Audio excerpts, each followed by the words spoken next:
Year 9, so this will be our second Loom lecture that we're going to do, and this week we're going to look at the exam question that should have been uploaded to all of your class charts, okay? And remember, this will complement the home learning booklet that you've also been set on class charts, okay? So today your learning question is miasma to microbes. How did we get there?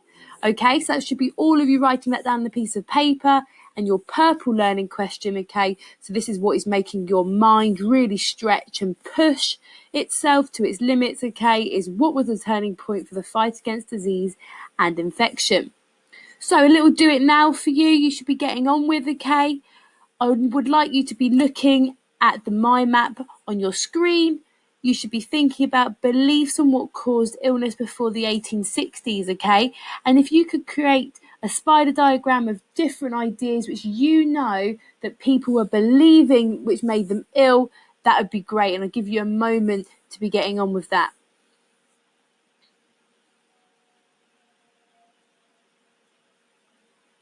Okay, I won't pause as long as you probably need. Remember, as with all of these videos, you can pause them at any moment, okay, and then restart playing whenever you are ready. So hopefully you will have got some ideas on a page, okay? Right, what we're going to go through is some of the key things that I'd like you to make sure you've understood and you remember, okay? It's a bit of a recap of understanding disease before the 1860s, okay? So the first thing we should be looking at is God. So many people still believed in sin, okay, and they believe that made them ill. So remember this whole idea of sort of religious practice of care not cure. Okay, people believed if they had done something to offend God, then God would punish them by sending them an illness. Okay, so there was that supernatural belief that was still that was still felt by a lot of people. However, it had started to decline a bit in the 1800s. Remember, this is after the time of people like Vesalius, William Harvey, Paré. Okay, you're getting more scientific methods and understandings and people questioning the idea of Galen and religion much more so than ever, okay? So people are looking for new explanations. Hopefully you are adding these ideas to a spider diagram, okay, where you need to.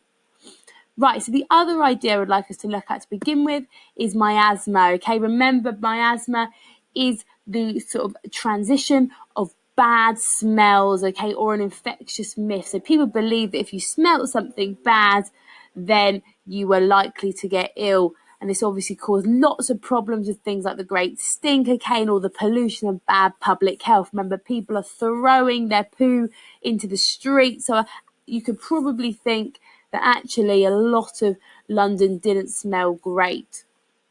Okay, so miasma, unfortunately, due to the smog and pollution, like I've just mentioned, okay, because remember, Britain would have gone through an industrial revolution, okay, around this time, then there was a lot of bad air, so people really did think that actually this was the reason that, they were getting ill.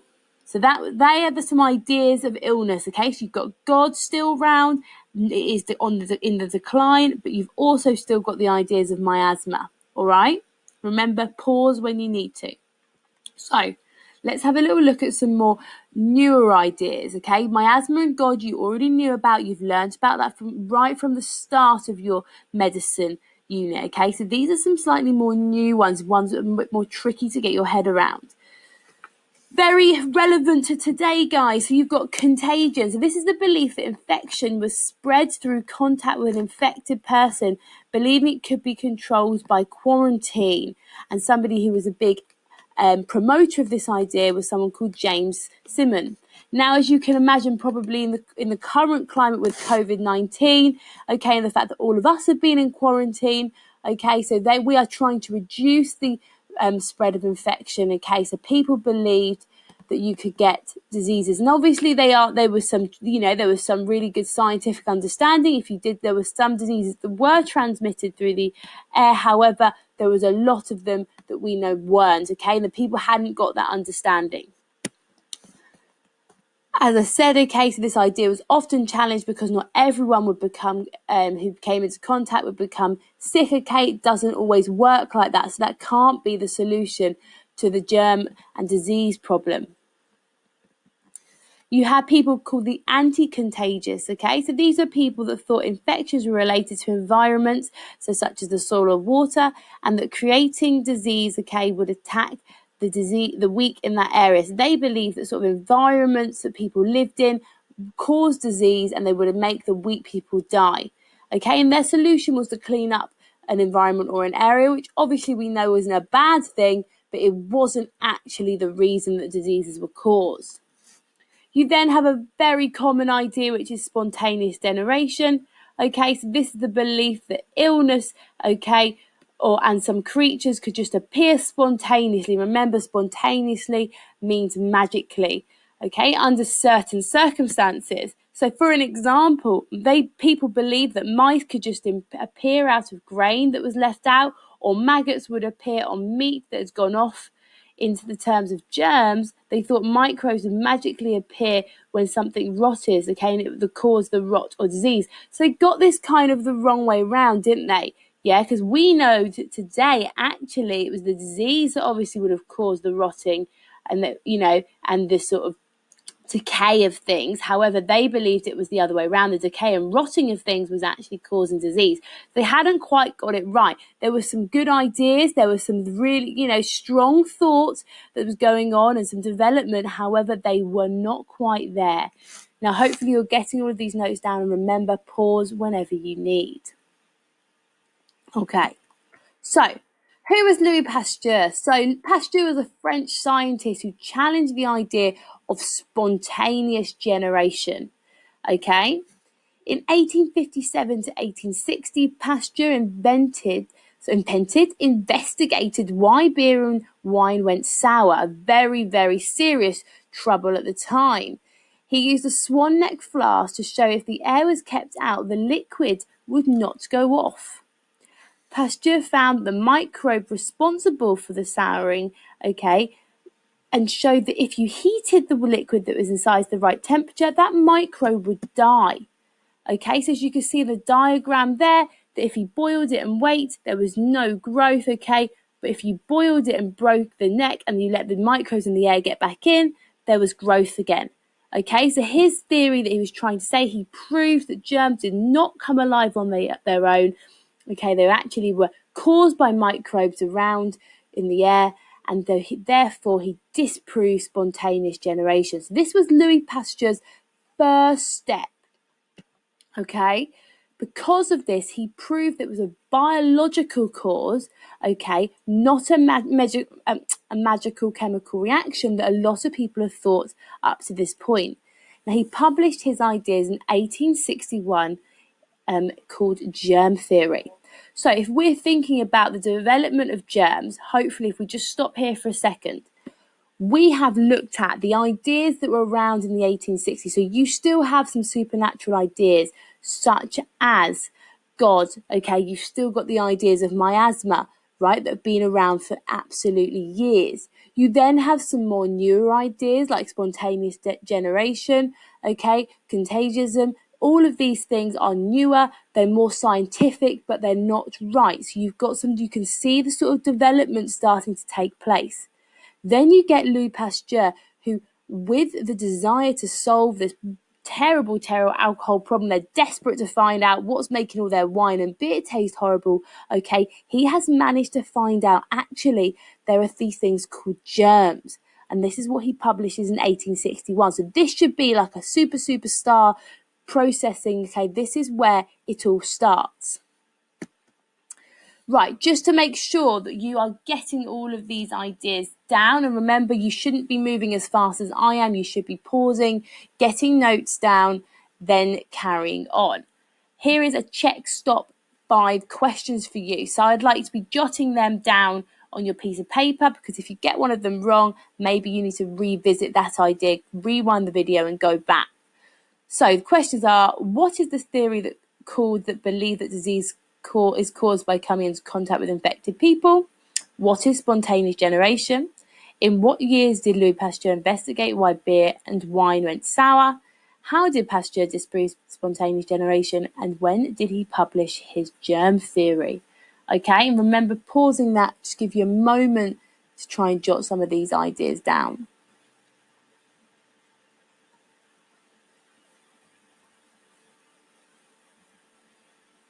Okay, fantastic. So the first one that you should have got right was contagion. Okay, remember that is very relevant to us right now.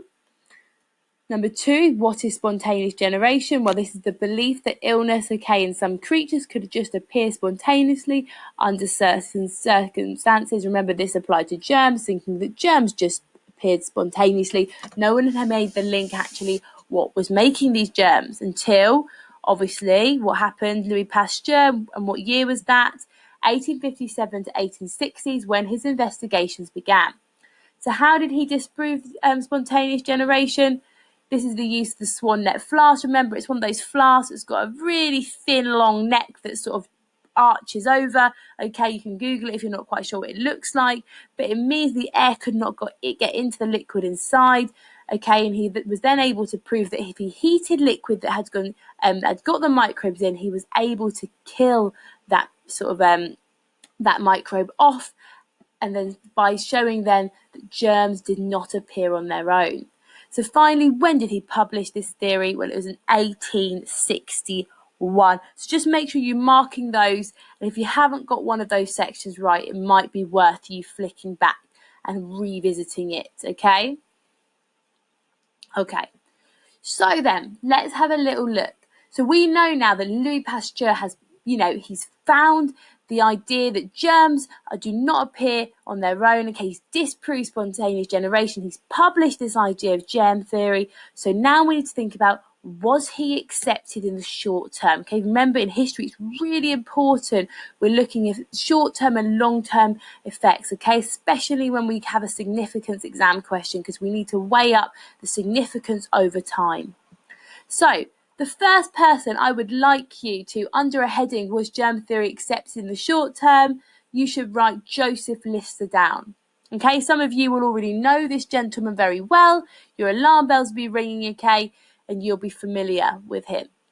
So Joseph Lister, so he was one of these surgeons, okay, that was interested by Pasteur's discovery.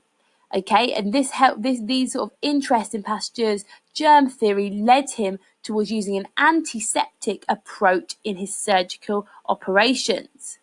However, people were still not very familiar or convinced with germ theory, and many doctors refused to accept his work because, he was basing it on the ideas of germ theory. So to begin with, even though Joseph Lister was one of the first British surgeons to be, engaging with Pasteur's ideas and actually having very successful operations using sort of this antiseptic methods, using the things like carbolic acid to try and stop microbes entering wounds, unfortunately, because people were not familiar with it and still strongly believed in spontaneous generation, they were not willing to listen. A lot of this centered around the idea that doctors could not believe something as small as a microbe, weeny, that obviously the human eye cannot see, could make something as big as a human ill. Okay, so that was where the problems were. So hopefully you're writing some notes under Joseph Lister. You don't need to write it word for word. Put it into your own, sum it up, bullet points. So how did this get better? Well, you have something called the cattle plague. So the problem was helped with the cattle plague of 1866. Unfortunately, lots of the cattle, very much like you've got the Black Death and stuff and the Great Plague, similar idea. Lots of the cattle were being wiped out, by a disease, and people weren't quite sure what it was. So Lionel Beale came up with with using a microscope. Remember, microscope, the first basic microscope was introduced in 1677, so it's been around for quite a long time now, guys. It's developed a bit, so that's not a new thing, but with the use of a microscope, he proved that microbes could harm large creatures, because he was able to quarantine the cows, and prove that actually it was only the ones with the microbes that were getting sick. So he was able to contain the illness, and prove that actually if a microbe can make a cow ill, then surely it can make a human ill. So this started to help people believe in Pasteur's germ theory. So even though people had started to understand and listen to what Louis Pasteur has said, there was a really big famous debate, okay? So two gentlemen, Charlton Bastian and John Tyndall, had very different ideas on germ theory.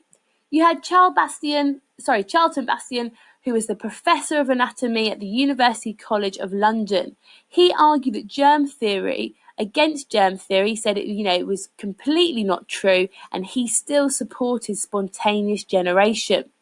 So obviously, if you've got two very important men arguing completely two different sides, you're going to have some real issues on which side doctors and surgeons are going to listen to. So on the other side, you've got John Tyndall. So he's an important figure in the public health debates in Britain. He supports Pasteur's germ theory, lecturing on both the impact of dust and disease. Okay, so he's saying actually we need to start listening and using germ theory because it's the answer to what we've been looking for. So you've got the big debate. So under that heading, you should have these two gentlemen and their different views, okay? Right then. Sorry, that took place in the 1870s, that debate, okay? You then have the typhoid fever. So in 1874, the scientist Emmanuel Klein thought that he had found the microbe that caused a disease called typhoid, okay? And this was a big killer. It was actually what killed Queen Victoria's husband, Albert, okay?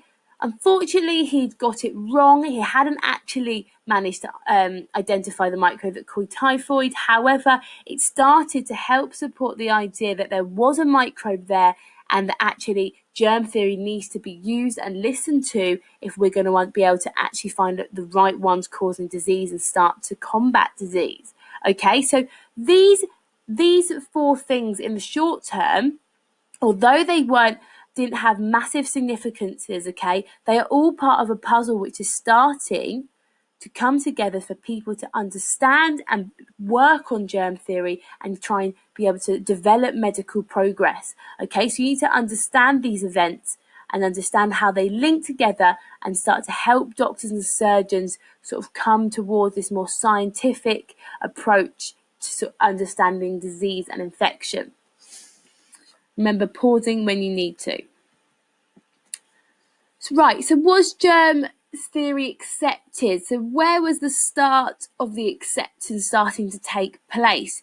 You've got Robert Koch, okay? It is Koch, nobody should be laughing too much. I know my Year 9 class find it very funny.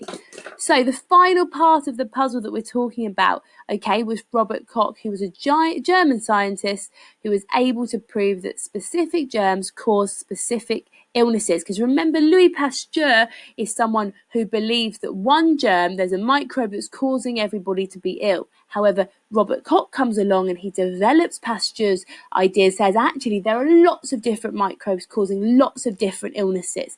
Okay, so he develops that idea. And that's a really significant thing you need to remember. So Koch had a rivalry, Pasteur. Both of their countries were at war, okay? So you've got the French and the Germans over the Franco-Prussian War, okay? So they are currently massive rivals. And also Koch believes that Pasteur has stolen some of his work on anthrax, okay? And this rivalry leads to some huge developments because it's spurring both of these men on to try and be better than the other one. So, what are Koch's key developments? Well, his key development was finding germ isolation. So he managed to find a way to be able to tell which germs cause which disease. And he did this by taking the bacteria from a dead mouse and infecting a new mouse and repeating this process over and over again until only the strongest bacteria would survive, okay, demonstrating to him which germ caused the illness. So he realised the strongest one that was causing the illness was actually, okay, he could then identify that microbe specifically. So Koch also found ways to dye germs, okay, and he was even able to grow pure cultures and photograph them. So really significant development that he was able to do in the sort of the understanding and progress of infection and disease. So he's a very important man. Remember, make sure you're writing these notes down. So under the start of acceptance, you should have Robert Koch, who he is, okay, his rivalry with Louis Pasteur, and what his key developments are. They're the three things you should be writing in bullet point notes, okay? So, was germ theory accepted? Let's have a little look at this then. Two British doctors, William Roberts and William Chain, started to use Koch's work in England. Chain translated Koch's research into English, and finally germ theory is accepted. It was like Koch's development of Pasteur's work actually was what these doctors and surgeons needed to start believing and using germ theory. Because of this, guys, it was a really important development. All modern medicine is based on these concepts of that germs cause illness, okay? Everything that is done today, how surgery and medical practices are run, how we isolate and look after people, all the sort of antibiotics that are developed to kill germs would never have taken place if germ theory hadn't been developed in the first place by Louis Pasteur. Okay, but it's very important to remember that even though Louis Pasteur developed the very first spark, if then that his work had not been used, debated, developed by other people, then maybe it wouldn't have been able, it would have been accepted and wouldn't have been used like it is today. So making sure you're really weighing up both sides of the story as you go through. Okay, remember pausing when you need. So just another quick check stop for you. I'd like to make sure that you've got these ideas and concepts in your head. And remember, if you haven't, you can just flip back through and rewatch the bit you need to. So question number 1 is, what English surgeon was one of the first to use germ theory? 2, what happened in 1866 that helped the acceptance of germ theory? Who were the two men who argued for and against germ theory in 1870, and what sides they fight for? Did Emmanuel Klein find the microbe that caused typhoid? Who discovered germ isolation? And who, because it is the same man's name, I didn't want to put it on there to give away the answers, translated someone's work into English so it could finally be used and accepted in Britain. I will give you a moment to pause this, write your answers down before I go through it, okay? Okay, remember, hopefully you would have paused that and you've pressed play again. So the answer is number 1, is Joseph Lister. Okay, he was the surgeon who was the English surgeon, the first one to use germ theory. In 1866, you have the cattle plague. Then the two men that argued for germ theory was Charlton Bastian, argued against it, and John Tyndall for it. Did Emmanuel Klein find the microbe? Well, no, he didn't. He thought he did, but it was still an important development. Who discovered germ isolation? Was Robert Koch. And finally, we know that Robert Koch's work was translated by William Chain. Okay, so hopefully you've got those answers down on your bit of paper. Now, this task is very much in your home learning booklet, but I want you to be doing it again because it's not going to hurt if you've already done it. Have another go at it. Okay, I would like you to use this storyboard to be able to consolidate the ideas that we've just gone through, okay? So I want you to try and get a sort of an overview of the development of germ theory. So where it started with Louis Pasteur in 1861 and his experiments with the swan neck flask. Then what happened with, doesn't matter if you do Joseph Lister or Lionel Beale, which way round, they're very similar times. Okay, so you've got the cattle plague. Who was Joseph Lister? What was he trying to do? What sides were John Tyndall and Charlton Bastian arguing against? Who was Emmanuel Klein? What did he thought he found and he didn't? And finally, how did Robert Koch's development actually bring around the acceptance of germ theory? So I'd like you to be doing that, and I would love to see if you sent me a picture of some of your storyboards, because I know some of you are incredible at doing them. Okay, I'd love to see. If you really, really hate drawing, you really don't want to do that, then do it as a timeline or a flow diagram, okay? Something where you can see how these developments took place, not just note form, okay? Obviously, I'm not going to sit here and wait for all of you to do that because it could take you a while. So just pausing it or coming back to this task, okay, before we move on. So this brings us to the end of the Loom lecture, which hopefully has given you some ideas on how to answer this exam question. So it's asking you to explain the significance of germ theory to the development in the fight against disease and infection. Now, this is an 8-mark question, Year 9, so you know if it's an 8-mark question, I'm looking for 2 peel paragraphs. it also is asking you to explain the significance. So you are going to have to look at the long term and the short term and make a judgment of how significant it was, okay? It wants your judgment at the end. We're going to have a quick look on how you should structure this. So, very first thing you should do, your opening sentence should say whether germ theory has been significant or not in the history of medicine. Okay, so you should be able to just sum up briefly what is germ theory, okay, and was it significant. You then need to go into your first peel paragraph, okay? This peel paragraph should explain the short-term significance of germ theory. So looking at, was it accepted to begin with, okay? What developments were there? Who tried to use it? Who fought against it? All of those things. What happened with the cattle plague, okay? All of those ideas should be coming into this paragraph. Your second paragraph should be looking, okay, at the long-term significance, okay, and acceptance. So what did Robert Cox do? Who were the people that translated his work? Okay, how did this bring about acceptance, and what were the significance for then medicine all the way through time from that point onwards, right up to today, you know, starting with germ theory. That should be sort of in that paragraph with your last closing sentences, basically telling me your opinion. Do you think it's been significant? Do you think germ theory was significant to the fight against disease? Okay, try to remember. It would be really good if you follow your appeal structure, because it really helps you making sure you give a point, you give me some evidence, be it a specific date or a person, or really good use of historical terminology. You explain why that evidence is important. Okay, you develop your explanation, show me your ideas, and then link back to the question. So you've got sort of a summary sentence right at the end to make sure you're sustaining your judgment throughout. Okay. Thank you for those that have been sending in your answers. They've been absolutely fantastic, and I'm blown away with how well you are doing. Any questions you do send in to me, I will mark them all and get them back to you. But they are brilliant, so please keep it up. It has loads of them. So you've just got to keep going. Okay, Year 9, hopefully get to speak to you very soon, be it in school or via here. Keep well and good luck.